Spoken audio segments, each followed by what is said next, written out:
other things that influence what happens in the city, even the general plan, if you recall.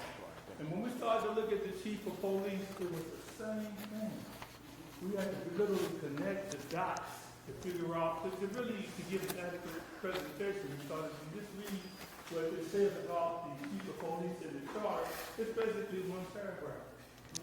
But then, when you look at it closely, you find that it connects to so many other things. And that's what we're going to talk about tonight. We can't talk about one without talking about the other things.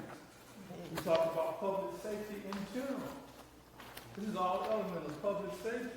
We talk about the role of the community and the city council and the applicable oversight boards and commissions, because when we look at it, that is really where a lot of the power resides, is in the commissions and the boards. And there's a good legitimate reason for that to be. So you can't talk about the chief of police unless you talk about the two commissioner and the board, which we'll get to shortly. And then the other thing, you can't talk about the chief of police unless you talk about the way we have it set up now. Basically, contract with the sheriff's department to provide law enforcement services. And so you can't talk about the chief of police unless you talk about outcomes, quality, and the performance of police service. You can't talk about the chief of police or the city unless you talk about the current state laws that influence or supposed to influence the activities of police. We're going to introduce you to that tonight. And of course, there's the charter itself. If you look at that charter, you'll find there's section 712, which is the chief of police. You'll see there's section 1004, which talks about the commissions and the boards and their role and their power. Their power, but they do have power. And then there's section 606. So there's plenty of things that you have to kind of cross-reference if you're going to talk about the chief of police. You got to talk about the municipal code, because it's the municipal code that gives rise to the commissions and the boards. And the last thing, of course, you got to talk about accountability, because that's $230 million in taxpayer dollars flowing through Compton. One of the questions that always arises is, what are you getting in return? So we're going to ask you to hold your questions to the very end, because as usual, we're going to go probably around 40 minutes, right? That's the goal, to get this done in 40 minutes, and at the end you can ask a bunch of questions, because I'm pretty sure when you start talking about policing, it's a heated issue, and inevitably there will be a bunch of questions. So we're going to start like this. It's going to be myself and Isaac. Isaac's going to start us off. We're going to start right here.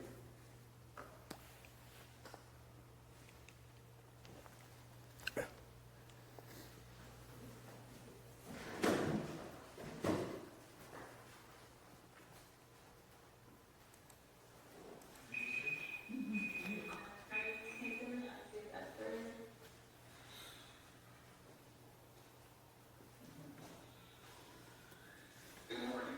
My name is Isaac Asbury. I'm the president of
Isaac was speaking before the Sheriff's Oversight Commission, which was an county appointed body, but the point he made was that before the commission was formed, we were busy in Compton because we were concerned about the level of murders going on.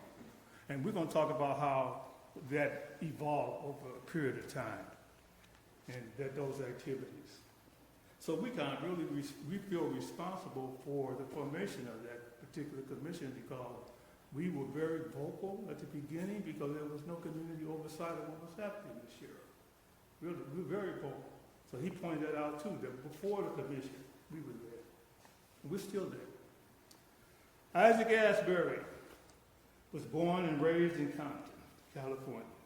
He graduated from Compton High School and immediately joined the United States Coast Guard, serving from 1974 to 1978. After an honorable discharge, he worked as a correctional officer for the Federal Bureau of Prisons. As a special investigation agent, Lieutenant Asbury earned several awards and certifications for his training in disruptive prison groups, the investigation of crucial incidents, and firearms until his retirement. From 1995 to 2003, Mr. Asbury worked for 2 different security companies, transporting precious metals and providing security for major public events, including the Black Entertainment Television, BET, the Academy, and the Vibe Award shows. Later, Mr. Asbury started working with homeless and troubled teens through his various community and church programs in the Compton and Los Angeles area. Isaac Asbury is currently the founder and CEO of the Teen Intervention Program known as TIP. TIP is a nonprofit organization established in 2008 to help identify and address the challenges faced by children in Los Angeles County and particularly in Compton. These challenges include limited opportunities, poor social skills, inadequate academic education, substance abuse, and gang involvement. Mr. Asbury has received numerous awards and recognition from the State Assembly Office, the Los Angeles County Sheriff's Department, and the National Association of Blacks in Criminal Justice, and the Los Angeles churches for his work with TIP. Isaac has received specialized training in human rights and evidence-based drug prevention curricula, including the truth about drugs and the way to happiness. He is also the Los Angeles County Chairman of the Anti-Crime Committee of the National Association for Equal Justice in America, known as NAGI. And he is the president of the Compton chapter of the National Association of Blacks in Criminal Justice. Join me in welcoming our first speaker, Isaac Asbury.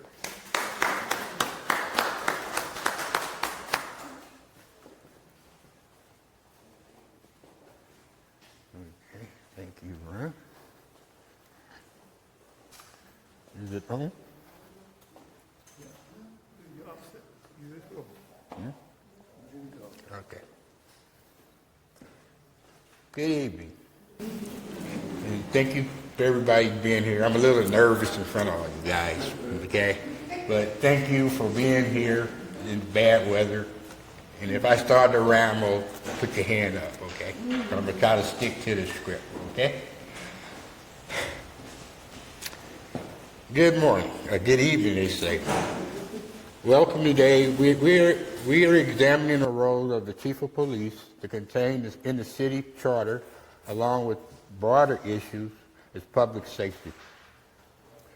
The residents have a constitutional right to maintain their own peace according to the Compton City Charter.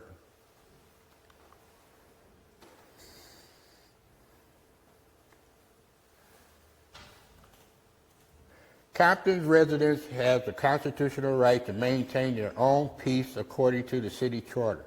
Section 712 requires that the chief of police preserve the public peace.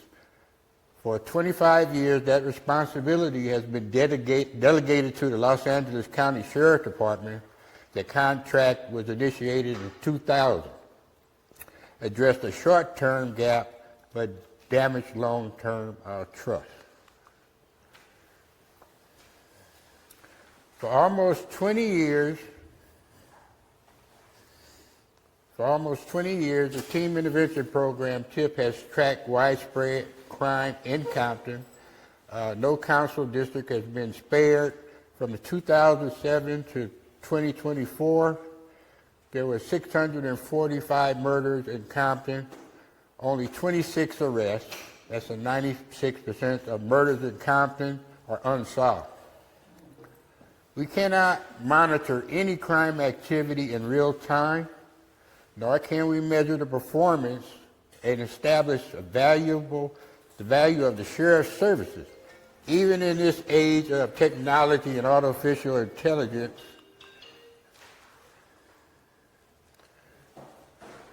and that's the walk. Let me stick to the script. Unhappy with the volumes of the killings in LA County, and especially Compton, TIP began to track street crimes and police killings in 2009 and developed the Wall of Shame and displayed at Rosecrans and Central Avenue.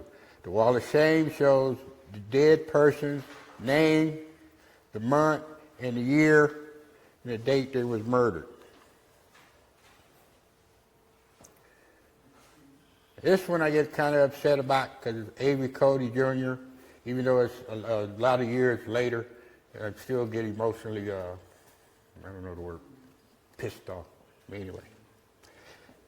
Avery Cody Jr. was shot in the back by the sheriff's jump-out boys while fleeing on Alondra Boulevard. The 2016 killing of 31-year-old Dante Taylor, the 2020 killing of 18-year-old Andre Guardado by the executioners, the sheriff-deputy gang, weighs heavily on us. Cases such as Cody, Danny Farber, who was killed at the restaurant right up there, Rosecrans and Central, the chicken, I don't know what you call it, chicken place. He was having dinner with his girlfriend, and the guy came in and shot him, but we found that person and put him in jail. I'll stick to the script. Okay, so Danny Farber was killed. Avery Cody was killed 2009. Then they had a 13-year-old by the name of Drayshawn Earl was killed. And his friend was Andre Pepper. They both was killed at the same time in 2009. To this day, we don't know who killed them. It revealed a pattern that violence without justice at the hands of both citizens and law enforcement. TIP supplied the data to the RAND Corporation, Loyola Law School, County Inspector General, Sheriff Office Special Counsel report. Our research shows pattern of excessive force, retaliation, as well as woeful unaccountability and employee supervision. From the jump-out boys to the executioners in Compton to the banditos in East LA, each clique glorified force-perpetrated racial control. Through public records requests, TIP has spent years trying to identify all personnel assigned to the Compton station without success. We don't know for sure if the executioners, the reapers, the banditos worked there, or Proud Boys or Oath Keepers at the Compton station. The jump-out boys would drive up and jump out of their cars, and the young people named them the jump-out boys. And the sheriff department took that name and they ran with it, okay? That's how that name came about. So the jump-out boys would drive up, jump out of their cars. From 2007 to 2024, deputies killed 74 people in Compton. Think about that. I'm saying it again. 2007 to 2024, the deputies in Compton killed 74 people. I'm not talking about the entire county. Just Compton. LASD killed about 4 people each month in 2009 in Compton. Behind the numbers and the lawsuits are mothers, fathers, children who live with the grief and fear today. Under Sheriff McDonald, some 400 deputies were removed and dismissed. Thanks to our monitoring, protesting, killing by deputies are down in Compton. The message was clear. Silence favors power over justice. Since 2009, wrongful death payouts have increased 24. The Kennedy Hall incident involved 8 deputies. Some of them were beaten unconscious by their own deputies who refused to join the deputy gang. They ultimately secured a settlement for $80 million settlement after 8 years of fighting the lawsuit. A couple of months ago, they won their settlement at $80 million, so those 8 officers got $10 million each on that. And an attorney at the time, his name was Vincent Miller. He fought that case for 8 years without charging. Some deputies are prosecuted federally, but rarely, if ever, by the state or county district attorney's office. Some have security companies and access to law enforcement data systems. Several, including Michael Kohlberg, were convicted for their involvement in a cryptocurrency scam where they made $100,000 a month. These 8 deputies were paid $100,000 a month by this cryptocurrency scam guy. Kohlberg is one of 2 deputies who have killed 8 residents. How well does the sheriff monitor their employees? And I can say this, Michael Kohlberg is in federal prison as of today. And those 8 that was involved there in federal prison, okay? So I'll keep it rolling. Silence and ineffective leadership allow brutality, civil rights violation, community trauma. The city council not only violates its own charter, but its boards, the commissions, have neglected essential public safety and obligations.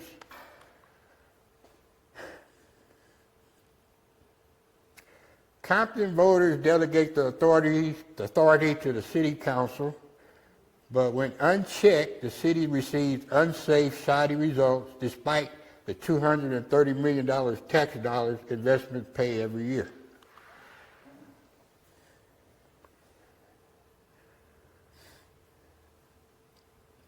Compton violates the city charter by failing to have a chief of police to preserve public peace. The sheriff department, in our view, does not fulfill this role. There are options that we'll examine after we explore oversight.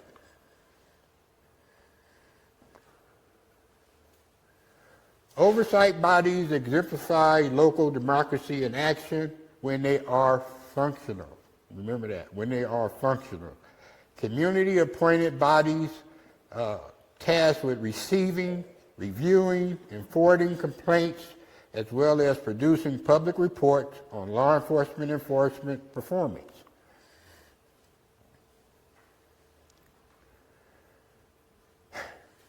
Although law enforcement review boards cannot yet discipline deputies, it represents a broader shift. Oversight has civic responsibilities.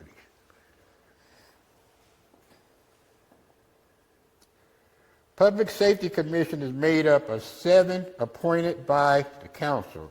Members will serve a 4-year term, and my friend Landon Neal, who I was working with, was killed when he went to a store in Compton, and they just shot him and robbed him. And he was really working hand in hand with me with young people in like group homes and probation and whatnot. So that hurt when he was killed. So let me do that again. Public Safety Commission is made up of 7 members appointed by the council. Members will serve a 4-year term. Landon Neal was a Hope High School counselor killed in Compton. Did you know the council, by extension, the commission, has the authority to subpoena and examine witnesses?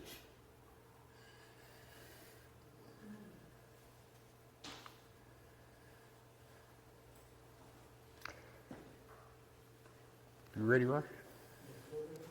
Okay.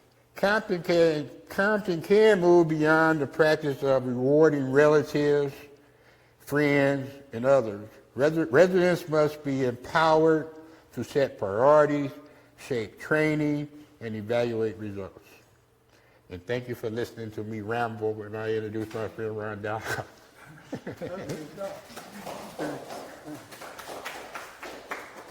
I'm gonna finish this off, but you got the handout, all of these slides are in that particular handout. And it's not only the handout, but the attachments, because we go into details about how public safety is defined. We also have a list of these laws we're talking about that are useful for sheriff oversight. See what they did when they passed some of these laws. They enabled the oversight bodies to look in deeper, to look at personnel records and this type of thing.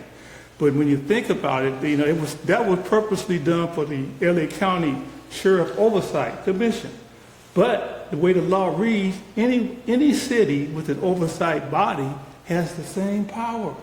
And remember what he said about the commissions having subpoena power and can testify? That stuff is in the charter. That's section 1004. So not only does the council have it, but the commissions have that power. We're going to talk about that more in a minute. So how does Compton put community public safety ahead of self-interest? As NABJA members, National Association of Blacks in Criminal Justice, Isaac and I have helped formulate what's called the NABJA Blueprint for Police Reform. We did this in 2021. It came out a year after the murder of George Floyd. It's probably the impetus for it, really. That blueprint is attached to the handout. The blueprint establishes pillars for justice, leadership, while advancing community involvement and public safety ownership. Public safety ownership. That's an important concept to remember because it takes public safety out of the hands of these other institutions and even the politicians. It takes it out of their hands and puts it where it should be, in your hands. You got to be responsible for your public safety. You can't delegate that to anybody. We're going to talk about that in a second.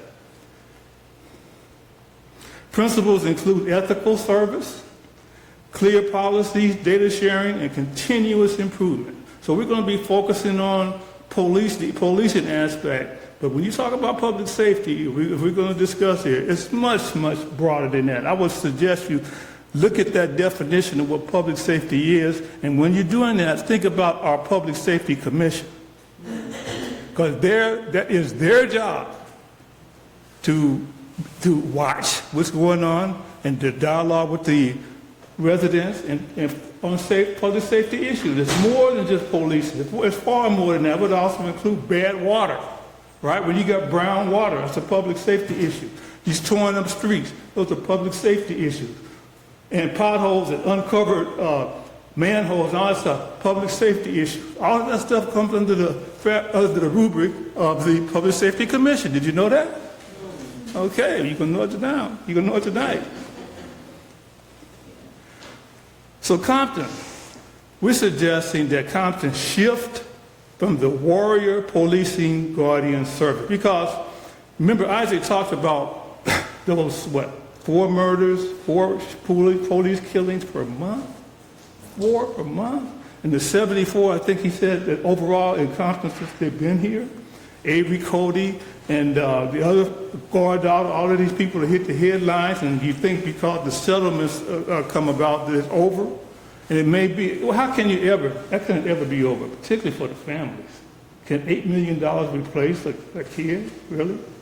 So what we said is that instead of this warrior mentality where you're shooting people in the back, and Isaac chronicled that, most of these kids being shot were shot in the back, so they're running away. We talked about this because as a child, that was one of the sports where I lived, to be running away from sheriff. We do stuff, just run away from the sheriff, go hide somewhere, right? So it's a game, but now it's a deadly game. So Compton must shift from that warrior policing to a guardian type of service. The Compton chief of police must emphasize empathy, shared problem solving, and trauma-informed care. Trauma-informed care. More on that in a second.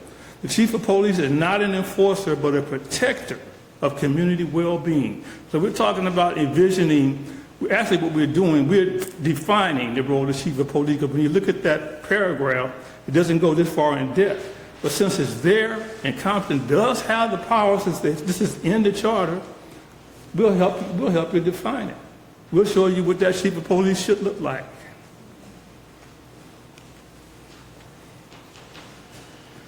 Compton must create a community crisis response team with clinicians and youth advocates.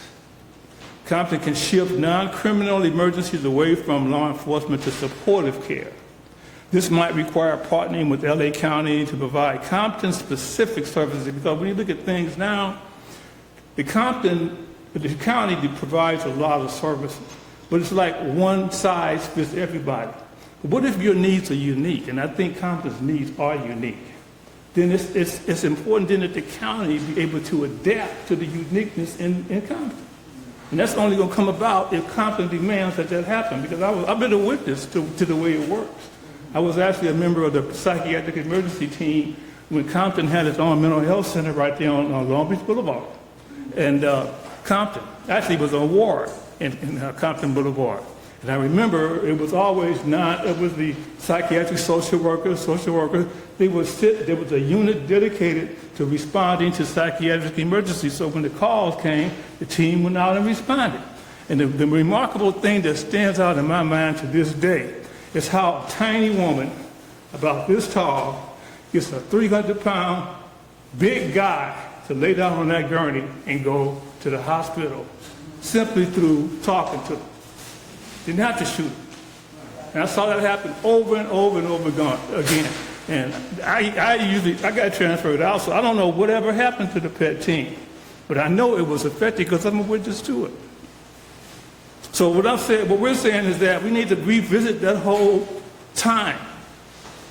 And maybe we need to reinvent something like that or something similar to that, and have community people and other professionals respond to some of these calls that are now saddled with the police department, because they simply do not have the skills to talk a person down, to lay down on that gurney. It's easy to shoot somebody. This, like I say, it might require partnering with LA County to provide specific services for Compton. And also to collaborate with the school district and remove, all right, hold your seats, remove police from schools and replace with counselors and restorative justice facilitators. Now, I know that probably sounds a bit radical, right? But everybody's used to seeing Compton College, Compton Unified with their own police force. We got a better plan, we think. Let's put the focus where it should be, on the kids' education. And there are also some, like Isaac pointed out, the challenges that these kids got to deal with. We're going to talk about that in a second, too. So we advocated a community response team made up of civilians. So Compton might prefer harm reduction services that focus on healing rather than punishment. Deputies must understand the people that they deal with. Simply, they must understand them. And really, I've seen very little evidence that as a whole they do. So there are always some exceptions. Rayford Owens was a perfect exception. We knew him, and we knew what he was about. He was trusted, but he was definitely the exception to the rule. And if you know Rayford, he made the effort. But then he's from Compton, and all of, so he had an affinity for Compton. But he was a perfect example of the kind of deputies that are required. Some of our youth have been traumatized. These kids have challenges. For example, these kids here, I coached 20 years with Compton Baseball Academy teams with Gerald Pickens, and one of the things that I noted was that these kids got challenges. The parents have pretty much dumped them. So we became the parents to them. And when I say challenge, this is what I mean. Gerald was coaching the high school baseball team at Centennial High. Some of these guys did not have, but they were not able to maintain the grade requirements in their classes to play baseball. And here they are in high school, right? So we had to go that extra mile and arrange for them to get tutoring. So we arranged for them to get tutoring before school and after school and off-site. These kids came with challenges, right, at high school. So we're making the case that to me is a form of trauma. When you're in high school, you can barely read to pass enough to be on a baseball. I mean, it doesn't take rocket science to play baseball. It's a minimum requirement, right? It's a minimal education requirement. But these guys struggle. They're great baseball players. Matter of fact, this one here, Johnny Davis, actually played for the Angels. And for the Miami Marlins, I believe it is. And they all had talent. They just didn't have, they had challenges.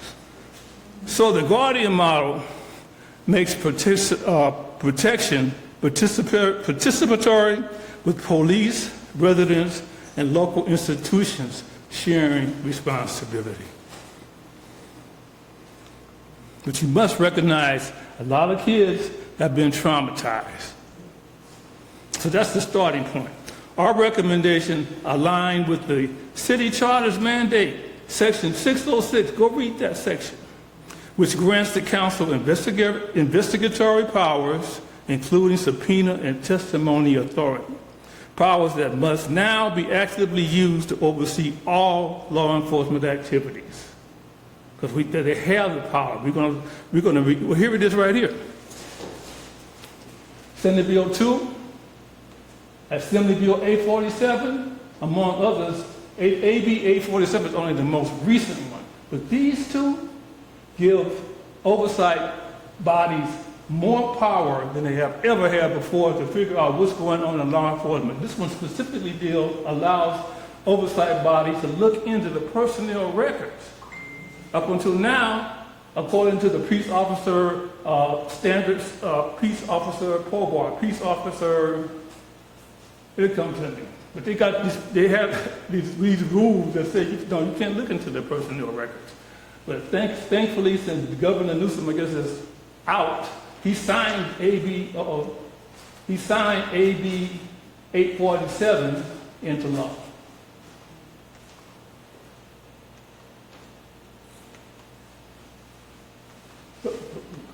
Oh, there it is. Okay. So theoretically, the Compton oversight bodies have that same type of power to look inside of the deputies that at least worked in Compton, like Isaac mentioned before. He spent 20 years trying to figure out who works there. And I actually have seen a couple of deputies that told me that they worked in Compton Station for 12 years. And I said, well, where you been? Where you been? I never saw you. How can you work there for 12 years, right? And there's a whole bunch of them like that. So we don't know who works there, really. So that kind of defeats a lot of what we're talking about now. And by the way, I work for the Sheriff Department, and I'm not a hater. It was the best career move I ever made, but I know a lot about what quality policing looks like. And it ain't that. The NABDA task force emphasizes that every department must gather, review, and analyze and disclose data on stops, use of force incidents, community commendations, and complaints. Adoption of the National Incident-Based Reporting System, known as NEBRIS, will help turn transparency into democracy. More importantly, investment in opportunities for young people will reduce the need for more police. When you start addressing those challenges that those kids have, you reduce the need for police. That's the whole thrust of what we're talking about.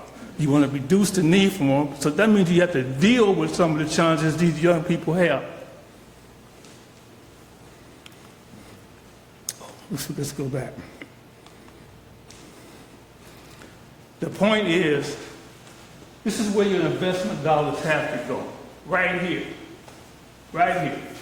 They have to be equipped with the kind of things they need to not bring themselves into the view of law enforcement.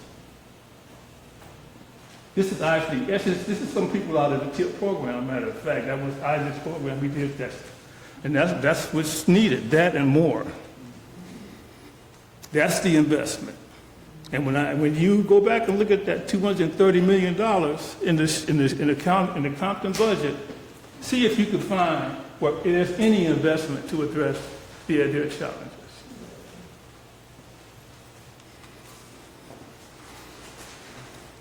And this is not defunding. You've heard that term, I'm sure. David has said all the people he said defunding, people hot heads explode. But it is redefining safety as a whole of community effort.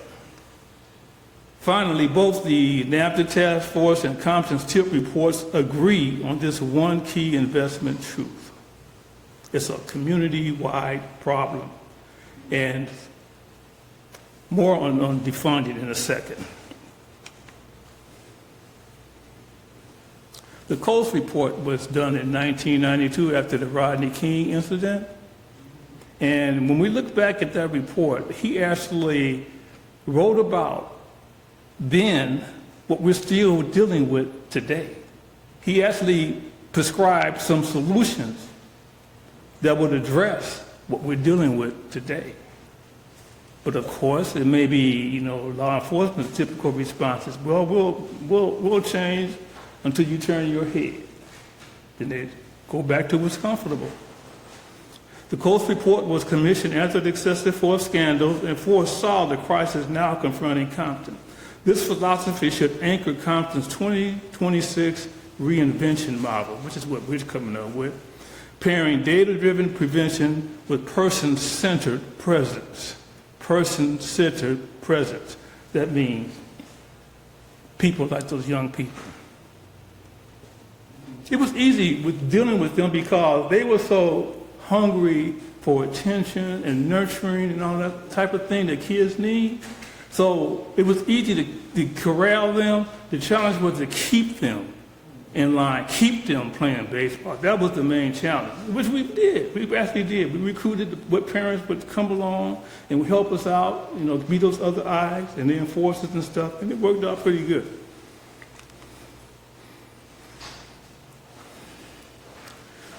Knowledge from within, Compton for Cops. No vanity here. I wrote that book, Compton for Cops, back in 2012. So Compton's research and scholarship laid the intellectual groundwork for restoring the chief of police's office as both a defender of safety and a promoter of equity. And I had the opportunity to actually share the book with Sheriff Baca. We went to Arizona. We had a conference, the NAFTA conference in Arizona one year, and I actually did the same thing with Sheriff Arpaio. Remember Sheriff Arpaio? Sheriff Arpaio was the one who would have inmates. It was desert, right? He had the inmates in jail in the desert in tents wearing pink. Right? It was all you could do to dehumanize a person, and he did that. But he, along with Baca, ended up going to prison. Had they listened to me, they wouldn't have been in prison.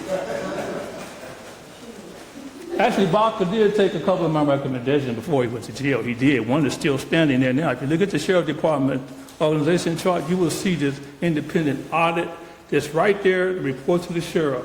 The whole idea was to audit yourself internally, not financially, audit behaviorally to see what your people are doing in the field. Because in the Sheriff Department, it's organized such that the people at the top don't really have a clue what these people are doing on the street. But that audit usually would always be looking and watching. So he took a couple of things and ran with it, but it didn't help him. He still went to jail, and he sat up there with Arpaio until Trump gave pardon Arpaio. He gave him a pardon. So whether it's the general planning or public safety, it must be co-authored and monitored by you, the residents. You have got to co-author it because it just cannot be delegated to a firm. A firm does not know what your experience is, no matter how much they interview you or survey you. You're the ones that are expert on what you're living. So it's best that you co-author. The best thing the firm can do is transcribe what you say. That's all. That's all. So it's up on you to co-author and monitor what's going on in your city. Every person in Compton, from elders who recall the struggles of the 1960s, that's me, to students designing tomorrow's technology, which is Compton Unified, has a stake in shaping what safety means in Compton. As for policing, what options do we have as a city? Currently, the sheriff reports to the city manager. And this is only for discussion purposes because we don't claim to be the end-all, know-all to this whole policing business, really. But right now, it's set up where the city manager is over the sheriff's contract as well as code enforcement. And for a long time, this relationship was not depicted in the organizational chart. We kind of forced this to happen. We wanted to know, well, who's overseeing the sheriff's department? Do you monitor it? No. Do you know who's working there? They claim they do, but they don't share it publicly. So this is the way it's set up right now. And what we try to do is identify what some of the strengths are, some of the weaknesses are. One of the weaknesses is that it's limited city control and accountability. And we got the results to show that, to demonstrate that. So this is where we are right now. And here's another model that is the city control model, is what we call it. What it does is have the chief of police as depicted or written into the charter, and you have code enforcement. It's called something, it's community, CIS, something that Agent Brown renamed it. That's still code enforcement. When you look at it, that's what they primarily do. And then you have the Compton Municipal Police Department. This is probably what the charter had in mind when they put the chief of police there. It has to be, because it was a municipal police department before. Again, just the weaknesses and the strengths are outlined right there. Compton's police chief cannot be a symbol of militarized control, but a steward of collective sovereign security. So that's how it would look under a municipal model. And here is a hybrid model. This is what's taking place in the area of Lancaster right now. They contracted, as did Compton, with the sheriff department for years and years and years. But they've decided they wanted to install their own municipal police department, and they have. They have a chief. They have about 8 or 9 deputies, and so they're kind of creating, as they go through, a whole different type of policing, and we're calling it the hybrid model. You got the chief of police there, who was the recent hire. You got the sheriff right there, and you got, this is a hybrid, so what we're saying, it's modeled after Lancaster, but this is how it would apply in Compton. You would have the chief of police, the LASD, or other contractor. You don't necessarily have to always contract with the sheriff if that's what you want to do. And you have Lancaster has the Lancaster Municipal Police Department. Here we just put in Compton Municipal Police Department. And again, code enforcement down here. But this is a hybrid model. It'll be interesting to watch and see where this goes, really, because I just can't see where you're going to have 2 separate departments without having a bunch of overlap, but it's worth watching because they're going to define how it works, really, so you get a bird's eye view of this hybrid model. And then there's another option called the metropolitan collaboration. Remember I mentioned about taking the police out of schools? This is how it would look. You would still have the chief of police as required by city charter. Then you'd have Compton Unified PD, Compton Municipal PD, or contractor if you choose to continue, Compton College PD, and a code enforcement, all under the command of the chief of police as identified in the city charter. There's strengths, there's hope. There's strengths and there's weaknesses to that. It's complex. But again, this is only 4 possible options. And the reality is, if you have an active law enforcement review board and public safety commission doing their due diligence, maybe they could come up with options, because they would have to talk to you in order to develop those options. So this is only 4. It could be, well, no, it could be 4 and more. It could be 100 more. I don't know. But hopefully this is maybe will start the conversation.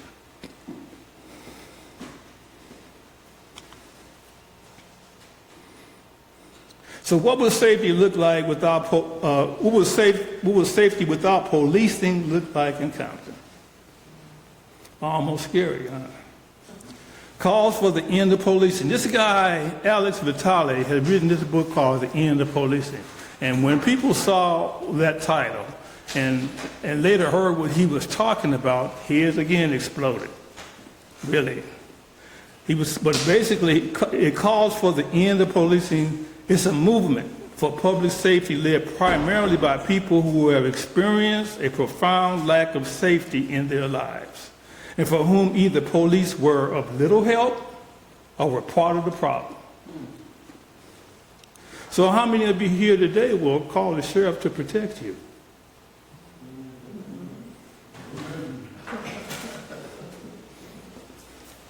So we have a few policy proposals, because one thing we've noticed over the year, I'm pretty sure those of you who monitor the city council meetings, have you seen any policy proposals be presented, first of all, and even adopted over the time you've been watching? That's primarily their function. Pardon me? Yeah, okay. So again, but you know, of course, you don't need to wait for them. You got functional commissions. The commissions, like LA City just did this 2 days ago. Its public safety commission adopted a policy that was written by somebody else and recommended it to the city council.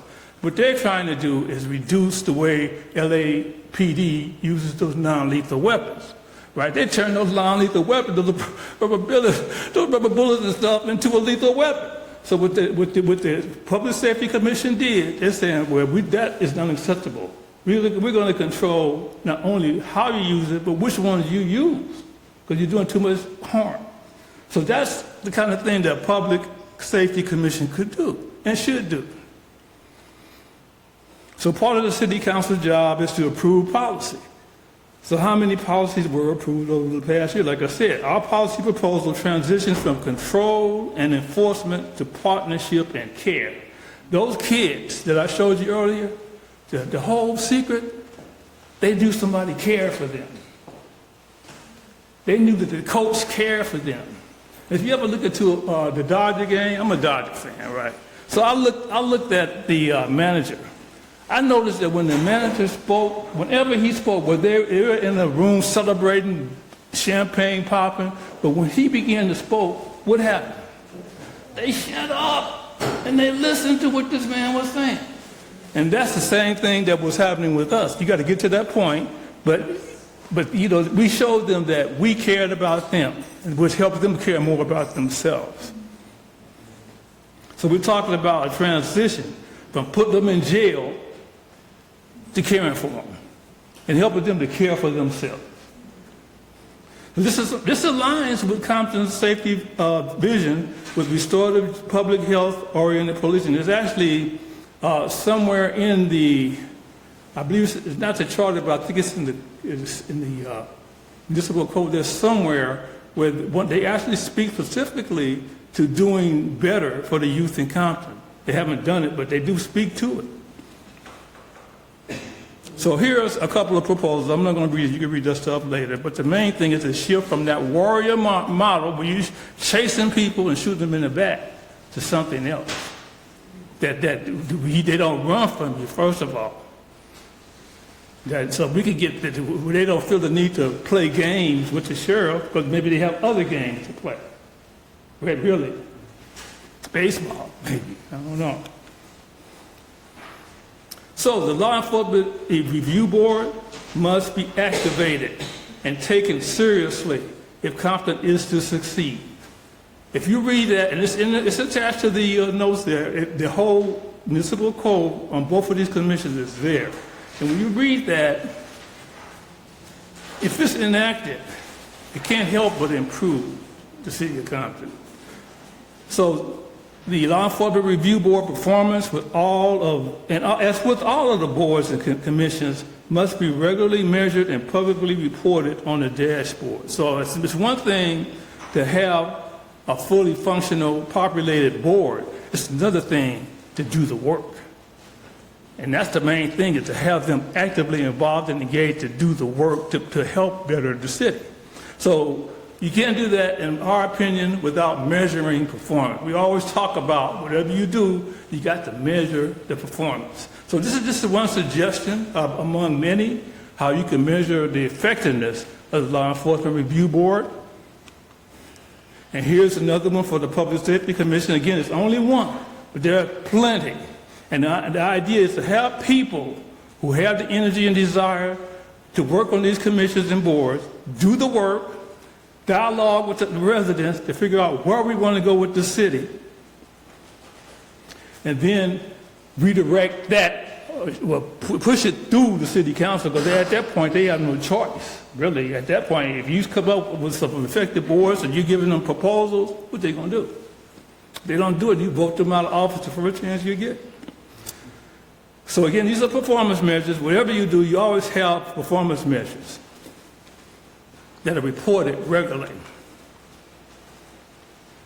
Whether Compton contracts or delivers municipal policing services, compliance with the above law is required and must be demonstrated. In other words, the city of Compton is legally obligated to demonstrate compliance with all of these laws. And these laws, again, are attached to your attachment there, SB 2, the Kenneth Ross decertification. This is the law that would decertify officers and deputies who have a history of doing foolish things. Just take their ability to even police. Former Sheriff Alex Villanueva, remember him? He was a sheriff. He got decertified because he was lying. He was lying on people, right? Because that's one of the criteria. You can't be lying.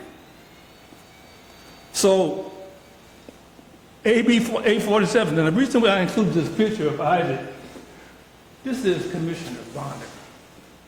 He's a former federal judge, probably was an arch conservative at one point, but once he got on this commission, everything changed. He was the one who pushed through AB 847 that allows the commission now to look in law enforcement personnel records. And what we decided to do was acknowledge that. This was significant, so we gave him a plaque. And later on, the supervisor that's appointed him from Lancaster, I can't think of her name right now, what's the name? Barger forced him out. Because he was very vocal. He was very vocal about AB 847. So as a result, she forced him out. But Governor Newsom signed it into law. So now commissioners can look into those records and see where you've been abusing your wife and with all the other foolish things that they do before they escalate into other more dangerous kind of things. So we acknowledge that. That was the great thing he did there. He stood steadfast. A precursor to Compton's re-envision could begin with enforcing these laws. So it's not only SB 2 and AB 847, but see, what we're saying here is that, okay, you contracted for sheriff services, law enforcement, whatever you want to call it, you're doing it by contract, but you are still obligated to make sure that they are in compliance with SB 2 and AB 47, at least for the ones that are working in your city. So we're saying this is the obligation of the city, is to ensure this compliance. They have perfect right to do that. Until Compton determines its public safety approach regarding policing, it might be best to stay strictly within the law, which is those laws as well as their other laws. Compton should incorporate SB 2 certification tracking AB 847, oversight access, the Brady list disclosure procedures, and Section 815.6, compliance monitoring into its local public safety policy. Section 815.6 is state law that basically says that a city must, first of all, conform to its own city charter, but they have an obligation to work on your behalf in the area of public safety. So if you're not feeling safe, I'm not going to suggest what you do with that, but it could be some litigation possibilities there. Because the question is, then what have you done to help make your residents feel safe, to get that peace thing they were talking about in the charter?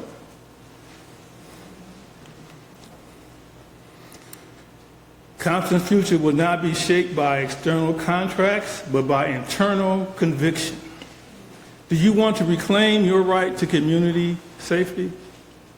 You have a right for it. Do you want to reclaim that? And if you do, this is the call to action right now. Raise your hand. Raise your right hand if you want to reclaim. Yeah, I do mean y'all. Raise your right hand. That's right. Raise your hand and repeat after me. We, the people of Compton, reclaim our right to safety. Not as a favor from institutions, but as a function of democracy. We commit to building a system where law enforcement is accountable, leadership is local, and safety is collective. All right, that's your charge. Because if you're serious, you will act to make sure that the city does these things. How else can you avoid the outcomes of Avery Cody and all the other people there, right? Okay, I lost my little thing there, but that's fine. We were at the end anyway. Now, let me see here.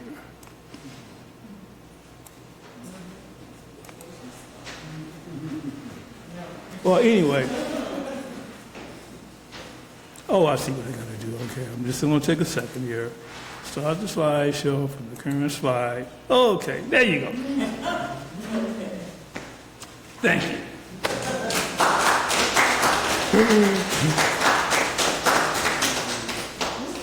I have a question if you know.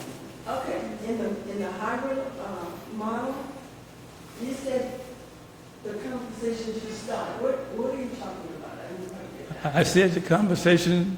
Say it again. Let's start the conversation. Let's start it in the hybrid model. Okay. Okay, well, the point is, yeah, you're asking me whether or not you focus on the hybrid model, but the point is, whatever model, it starts with a conversation among the people of Compton. Yeah, because the reason why I was touched by that, we had, everybody here knows that we had our own police department for a while, for a long time. Mm-hmm. And when Omar Bradley was in office, he decided to bring the sheriff department with any community input at all. He just did it. Mm-hmm. So I always thought that I got into Locker at concerns at a council meeting years ago. Why did they go to Lakewood and have community input and find out from the community if they wanted the sheriff department, and then they come with us? And his answer to me was, we weren't asked to do that. So we lost our police department. Now they're saying bring it back, and it costs us a lot of money. So, we destroyed our own police department, and I never did know why. They kept saying they were with the drug dealers and all that stuff, but, I mean, reading this, I read it in the LA Times, what is worse than that? The bandados and the executioners. So are they still operating in Compton? Well, this is a question we have. We don't know. I know because they said they were in jail. A lot of them went to jail, but Yeah. the statute was hideous on that one. I what was that in the LA Times? But I'm saying that we had our own police department, and we, as a community, we didn't get rid of the leadership there. Yeah, and that's been part of the problem is and we put so much faith in leadership That's where it should be the opposite. The leader should be doing what you want and not what they want, really. So if nothing else, I'll just take that away from this, that it's up to you. But our whole point is to start a conversation. It needs to be the decision of the people, but it starts with a conversation. This could be the start of one. I don't know, I hope it is, really. But we need to have a discussion. What's best? I mean, we talked about 4 models. There might be 5 or 6 or 10 or 12 other models, but you need to talk to people, really. And not have it one. Yeah, and that's not the only thing that's just been done. Really, I mean, you can look back over, you don't have to look that far back. You can see a whole bunch of things that somebody, look at this plan now, and you look at the website, TOD, Transit, O something. There's some plan in there, on the website, that's called for the redesign of that transit center on Compton, right? Read that. Look at who participated in it. And because when I read through it, and I'm looking at, well, who they say they asked in the community about this. When you look at that, that will give you a clue to what the plan is. I would suggest you all look at that. But it goes to your point. If you're not vigilant, and it'll happen again. It will happen again, it will happen again and again until we put our foot down. Too many citizens in Compton is complacent with what's happening. Not enough of us, fight to try to keep it going. We think it's the norm what's going on in the city. Oh, no, it's not. That's my opinion. I believe that shifted. That's because when those things happen, there's not enough of us go down and voice our opinion about it. I'm complacent. We don't know. Nobody goes down and complains about it. If we were over in Linwood, well, not Linwood, Brentwood or somewhere like that, they wouldn't be pulling that type of stuff. They're not going to give them commissions that they But even the leadership don't work together the way they should. They don't have a common goal, it seems to me. They just do whatever. Well, they have to ask you. They have to talk to you to develop any kind of goals. Really, don't rely upon them. No, you can't rely on them come up with any plans or goals. That ain't the way it's supposed to work anyway. If you rely upon the promises the politicians make, you're never going to get anywhere. Really. But the point here is that the power is here. But they don't expect us as that. Yeah, but we elect them. You put them in place. You put them in place. Well, hopefully, we got some ammunition here. We're referring to specific things that you could talk about, because I'm sure none of them have a clue about AB 847 and how it applies to Compton. They probably delegated that to the sheriff. And no, never go to work. So there's some things we could do. Take a look through those flyers, those handouts, and the attachment, particularly the attachment, because we're showing you what can be done and what should be done. Take back your power. Take your power back. Anything else, Isaac? I want to say one thing. That one module you saw with Lancaster. Lancaster just came up with that idea about a year ago. And they had the sheriff department just as long as Compton has had the sheriff department. But in Lancaster, they so way back in time, they were abusing them like if you had Section 8, right? And you had a nice car in your driveway, the sheriff department would come up on your property because you have Section 8, that they don't need a warrant, they don't need permits, because you got Section 8, they have a right to just come in your property. And they were doing all kinds of things to the people. They knew the people who had Section 8, because it was kind of like sectioned off, right? So the sheriff department mistreated them so bad that the federal government had to step in and said, you violate these people's civil rights. And they put a consent decree in there about 11 years ago, and they kept violating these people's civil rights. They didn't stop, right? So they got with the community, and the community decided that they weren't taking it no more. It's because I have Section 8, just mistreat me and mistreat my kids, right? If you see where the sheriff in Lancaster, they have the police at all the schools. The sheriff department is on campus.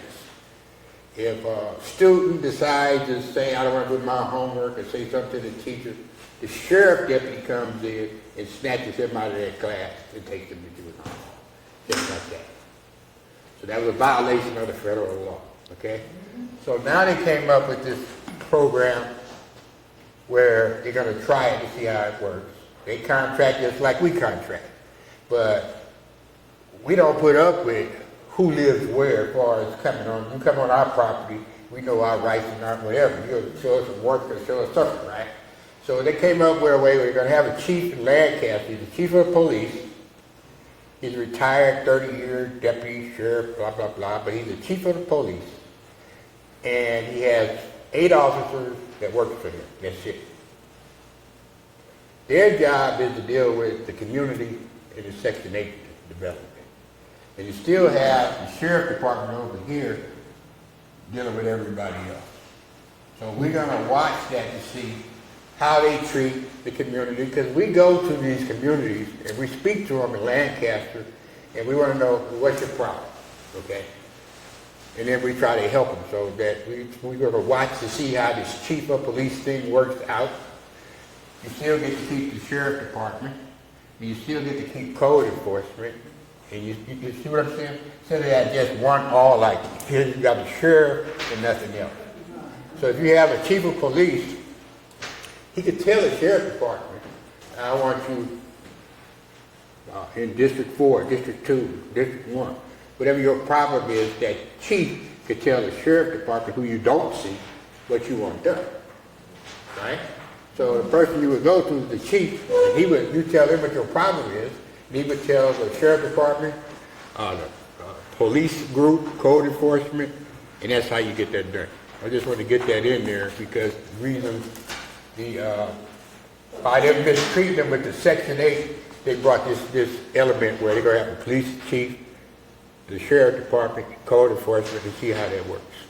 Okay, so I'm trying to understand this. You said if a person was living in the Section 8 In Lancaster.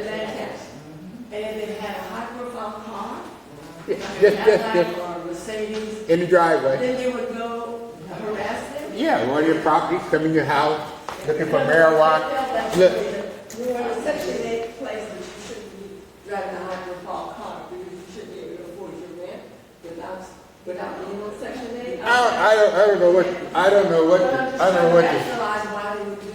know what why they would do that. Okay, they would go into the house. If they found, like example, if they went into the house and the kid had a marijuana cigarette in his room, right? They kick them off of Section 8. They got the Section 8 people with them when they come, the sheriff's department. They had the Section 8 people with them, and whatever else aid they received, and they would remove them from that property. So this went on for, I don't know how many years, okay? So this is the first year, right, that they're going to try this chief thing. Now, I will say this about back to Compton. We deal with Compton, but we go all over the nation. Every big city we go to, we explain to them how it works. They listen to me and Ron. We ain't never had a killer on my street. People call me before they call the police. And I know everybody on my street, right? I'm just saying it can be done, but you got to be about the business, because it's not right for them to go in somebody's room. It's not right for them to come in your house without searching, first of all. And then they go in the kids' room, find a little marijuana cigarette, and the whole family gets kicked out of the house. This is what they were doing. So, like he said, there's different modules that you can look at. We gave you the documentation to look at. We don't expect you guys to be no experts, but we know, and we gave you another list of officers. Those officers on this list, did you see? Yep. All of them are in federal prison right now. Nobody is, remember this, nobody on that list that you see, all those people are in federal prison as we speak. The district attorney in the history of LA has never prosecuted nobody for the sheriff or LAPD. Okay? You need the federal government to do that. So we got to be able to take care of ourselves in Compton. Yes. That makes sense? Yes. Okay. But if you have any questions, I give you my card. If you look interested, like Ron said, taking the next step, we will be there to assist you or help you do what, to make your street, your neighborhood, park by park, block by block better. Anybody else got any questions? Is there a registry for bad cops? Yes, post, peace officer standard training, yeah, they're now accumulating that data. That's part of these laws. They got to be, certain behaviors have to be reported to them, so they're tracking it, really. So, because you hear them, you know, like in the case where that young kid was shot with the toy gun, Yeah, the police officer that shot him was at another police department in another state or city. But he was hired, you know. They And just it's move like, around. why was he able to commit the grievances in that state and then come to another state and then immediately he shot that little boy without any. well, that's what SB 2 is about, really, 'cause in California, you control it. Now, after you decertify them here, they can't work no more in California, but they go to Arizona, maybe, you know, in the Midwest, down south, and get a job. So with this registration federal or is it just Well, state by state? California has the worst register list on reporting officers who violate the law. Worse than Alabama. You think California would be more liberal? They got the worst in reporting. Yeah, they Okay? protect So what the is supposed to happen, like you say, if you commit a violation, crime, whatever, your name is supposed to go to Sacramento. So in the state of California, you can't work anywhere in the state of California. Okay? And the first thing they do is they take this register to see if your name is on there. Right? Like that list I gave you with all those people in federal prison, they can go to another state and get a job. So we're trying to do it the small version way. You come to Compton, we got something for you. One, you ain't gonna violate the residents. You're not gonna shoot them in the back. Since we started this 2025, 0 shootings. 2024, 1 shooting, that guy was shooting at the helicopter. Trying to hit the helicopter. I remember that. He probably got what he had coming. He was going to shoot at a helicopter, right? 23, 0. 22, 0. 2020, 0. Go all the way back till 2016 when we started this, they were shooting 4 a month. 4 a month, imagine that. I'm just talking about Compton. I'm not talking about all Los Angeles County, just Compton, right? 4 a month. You could add that up. So since we've taken it over, when I say we, it's me and him, because we handle, when they see us coming, they go, oh, here they come.